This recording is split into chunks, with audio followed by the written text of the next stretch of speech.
Webinar series. I'm Margaret Boone, Program Manager of the Southern Climate Impacts Planning Program, with your briefing from Monday, April 14th, 2014. This information is brought to you by the Southern Climate Impacts Planning Program in association with NOAA, NIDIS, and the National Drought Mitigation Center. So what has changed over the past week? Conditions have worsened over western Oklahoma and the Texas Panhandle. With recent rains, there's been some slight drought improvement in southeastern Oklahoma into eastern Texas, northern Louisiana, and southern Arkansas. Unfortunately, minimal drought relief is in the forecast from the Pacific through the Great Plains, as heavier precipitation is expected east of the region.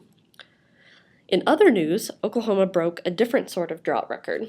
On Sunday, April 14th, the first tornado warning since the infamous May 31st of 2013 tornado day, the first tornado warning was issued since then. This makes it officially 316 days in Oklahoma without a tornado warning, which is the longest streak since 1991, in which there were 293 days without a tornado warning.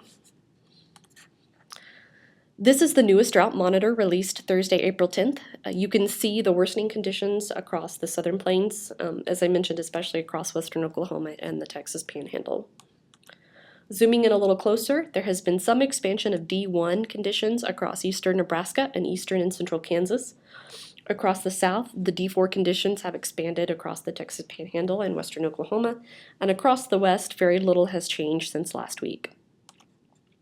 Rainfall departures of the last 14 days show the increasing precipitation deficit across the southern plains, especially western Oklahoma, again, and into Texas, as evidenced by those deeper red colors. As we go out 60 days and beyond, that area of D4 in the southern plains is still very evident, just illustrating the longer-term precipitation deficits in the region. As we move into spring, it's crucial to begin thinking about soil moisture. These experimental graphics, created by the Arkansas Red Basin River Forecast Center out of Tulsa, show the upper and lower soil moisture zone anomalies. The upper zone anomalies best show the shorter-term moisture and precipitation impacts. These upper zone responds quickly to moisture, so regions of eastern and southeastern Oklahoma who have received beneficial rainfall recently are showing anywhere from 100 to 150% of normal soil moisture. Regions that have not received rainfall or received very little are still less than 30% of normal soil moisture across the entire Texas Panhandle and areas of western Oklahoma. The lower zone anomalies are better indicative of the long-term impacts. These areas are showing the impacts of the lingering drought conditions across the region. We will continue to follow these maps as we move into our typical wet season. This is the Vegetation Drought Response Index, also known as VegDry, and it is a biweekly depiction of vegetation stress. This was released April 7th.